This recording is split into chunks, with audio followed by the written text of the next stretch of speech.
అందరికి నమస్తే. సంక్రాంతి సీజన్ మొదలైంది కదా, కైట్స్ ఫ్లై చేయడం స్టార్ట్ చేశారా?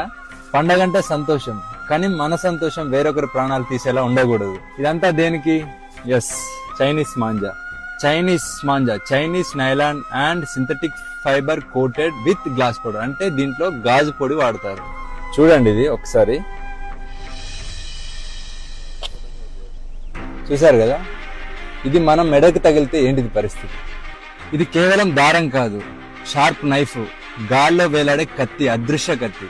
2 వీలర్ రైడర్స్ కి, యానిమల్స్ కి, బర్డ్స్ కి ఈ చైనా మాంజా తగిలి డీప్ కట్స్ జరిగి, హెవీ బ్లీడింగ్ జరిగి ప్రాణాలు పోతున్నాయి. వీటి వల్ల చాలా మంది జీవితాలు నాశనం అవుతున్నాయి. ఒక్క చిన్న సరదా ఎన్నో కుటుంబాల్లో తీరని శోకాన్ని మిగులుస్తుంది. ఇది నాన్ బయోడిగ్రేడబుల్, ఇది భూమిలో కలవదు, ఇది బ్యాండ్ థ్రెడ్. ఈ మాంజా ఎవరైనా ఇల్లీగల్ గా అమ్మితే మీ నియరెస్ట్ పోలీస్ స్టేషన్ లో రిపోర్ట్ చేయండి. చైనా మాంజా అమ్మడమే కాదు, కొనడం కూడా నేరమే. చైనా మాంజా ప్లేస్ లో ఈ కాటన్ మాంజా వాడదాం.